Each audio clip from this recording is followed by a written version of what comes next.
Hallelujah, praise the Lord. യേശുവെ നന്ദി, യേശുവെ സ്തോത്രം. ഹല്ലേലൂയ. യെശയ്യായുടെ പുസ്തകം 66 അധ്യായത്തില് 1, 2 വചനം ഇപ്രകാരം പറയുന്നു: ആകാശം എന്റെ സിംഹാസനം, ഭൂമി എന്റെ പാദപീഠവും. എന്തു ഭവനമാണ് നിങ്ങൾ എനിക്ക് നിർമ്മിക്കുക? ഏതാണ് എന്റെ വിശ്രമസ്ഥലം? കർത്താവ് അരുളിച്ചെയ്യുന്നു, ഇവയെല്ലാം എന്റെ കരവേലയാണ്. ഹല്ലേലൂയ. കഴിഞ്ഞ ക്ലാസ്സിൽ എഫെസ്യസ്കാർക്ക് എഴുതിയ ലേഖനം 2-ാം അധ്യായത്തില് 10-ാമത്തെ വചനം ഇത് തന്നെയാണ് പറയുന്നത്. ഏതാ? നാം ദൈവത്തിന്റെ കരവേലയാണ്. ഭൂമിയും അതിലുള്ള സമസ്തവും ദൈവം സൃഷ്ടിച്ചതാണ്. ഹല്ലേലൂയ. മനുഷ്യൻ ഉൾപ്പെടെ ദൈവമാണ് ഈ എല്ലാം. സമസ്തവും ഭൂമിയെ സൃഷ്ടിച്ചു, അതിലുള്ള വസ്തുക്കളെയും എല്ലാം ദൈവം സൃഷ്ടിച്ചു. ആമേൻ. എന്നിട്ട് പറയുന്നത്, ആത്മാവിൽ എളിമയും അനുതാപവും ഉണ്ടായിരിക്കുകയും എന്റെ വചനം ശ്രവിക്കുമ്പോൾ വിറയ്ക്കുകയും ചെയ്യുന്നവനെയാണ് ഞാൻ കടാക്ഷിക്കുക. ആമേൻ. അപ്പൊ നോക്കണേ, ഒരു രാജാവിന്റെ കീഴിൽ നമ്മൾ നിൽക്കുമ്പോൾ എത്രത്തോളം നമ്മൾ ഭയഭക്തിയോടെ അവന്റെ കൽപ്പനകൾ അനുസരിക്കണം എന്നുള്ള പ്രാധാന്യം ആരും ഇവിടെ കൊടുക്കുന്നില്ല. ആമേൻ. ഒരു രാജാവിന്റെ കീഴിലാണ് നീ ജീവിക്കുന്നെങ്കിൽ, ആ രാജാവാണ് നിന്നെ പരിപാലിക്കുന്നെങ്കിൽ, നീ ആ രാജാവും പറയുന്നത് കേൾക്കണം. ഹല്ലേലൂയ. അതാണ് നീതിമാൻ. നീതിമാന്റെ പ്രാർത്ഥന മേഘം തുളച്ചു കയർന്ന് പറയുന്നത്. നീതിമാന്റെ നേരെയാണ് ദൈവത്തിന്റെ കണ്ണും കാതും അവന്റെ പ്രാർത്ഥനയ്ക്ക് നേരെയാണ്. അതുകൂടാതെ തന്നെ പാപം ചെയ്യുന്നവരിൽ നിന്ന് മുഖം മറച്ചിരിക്കാന്ന് പറയുന്നത്. ആമേൻ. അത് 1 പത്രോസ് 3:12 പറയുന്നുണ്ട്.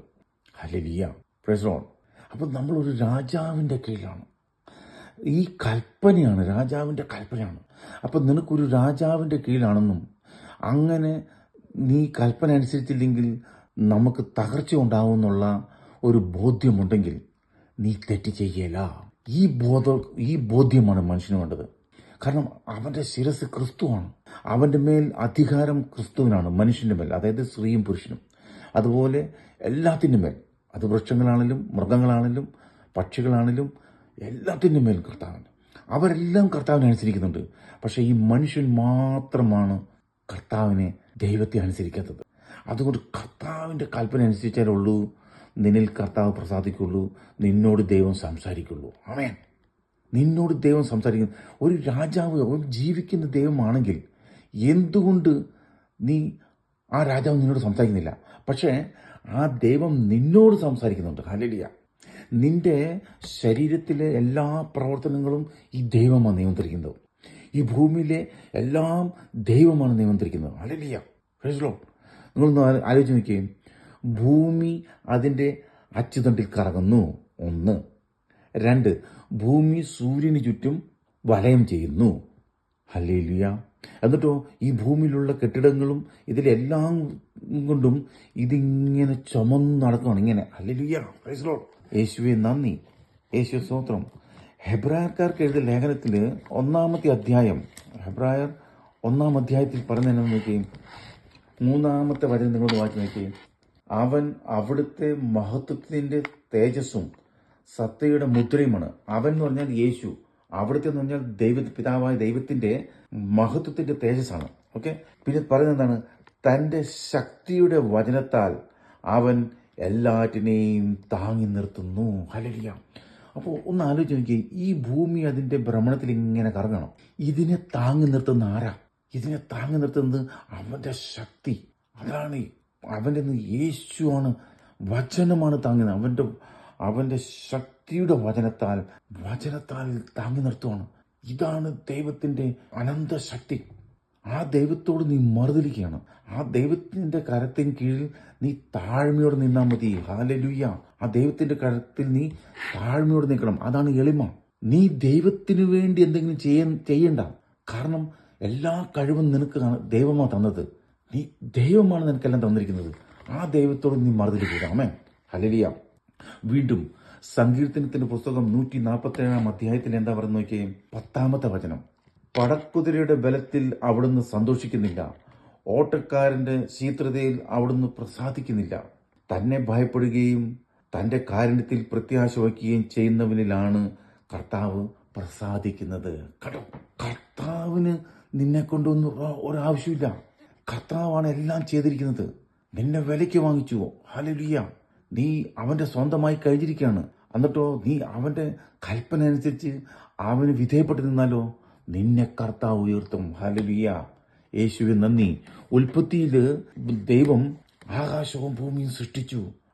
എന്നിട്ടോ അതിന്റെ മേൽ അധികാരം ഈ പുരുഷനാണ് കൊടുത്തിരിക്കുന്നത്. പുരുഷൻ അവനെ ഭൂമിയിൽ വെച്ചിരിക്കുകയാണ്. കർത്താവ് ദൈവത്തിന്റെ സ്ഥാനത്താണ് സ്ത്രീയും പുരുഷൻ നിൽക്കുന്നത്. അവനാണ് ലോകത്തെ നയിക്കേണ്ടത്. അതിനുള്ള ശക്തി അവരിലിട്ടിട്ടുണ്ട്. പക്ഷേ അത് അവർ കളഞ്ഞു മുടിച്ചു. എന്നിട്ടോ പിശാച് പറഞ്ഞത് കേട്ടത് കൊണ്ട് എന്തു പറ്റി? ഈ ഭൂമി മലിനമായി. ഹല്ലേലൂയ. യേശുവെ നന്ദി. ഹല്ലേലൂയ. യേശുവെ സ്തോത്രം. അപ്പൊ നോക്കിക്കേ, ഇന്ന് ഈ ഭൂമി മനുഷ്യന്റെ ദുഷ്ടത മൂലം മലിനമായി എന്നാണ് ഈ ദൈവം പറഞ്ഞത്. അതുകൊണ്ടോ എന്റെ ചൈതന്യം അവരിൽ നിന്ന് ഞാൻ എടുത്തു മാറ്റും. ഞാൻ മനുഷ്യനെ തുടച്ചു മാറ്റും. ഇന്നും ദൈവം തീരുമാനിച്ചാൽ ദൈവം എടുത്തു മാറ്റും.